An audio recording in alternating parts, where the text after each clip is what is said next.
सावली तालुक्यातील पालेबारसा या गावात घरात शिरलेल्या बिबट्याने बापलेकाला जखमी केले।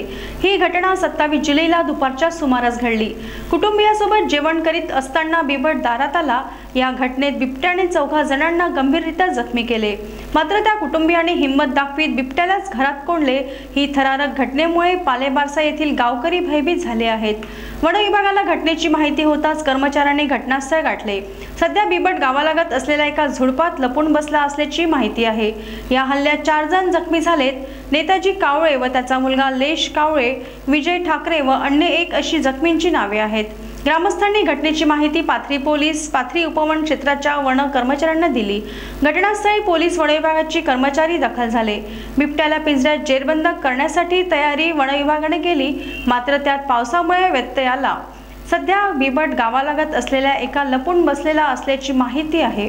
वन विभागाने घटनास्थळी पिंजरा लावलाय असून वन विभाग त्यांच्यावर नजर ठेवून आहे।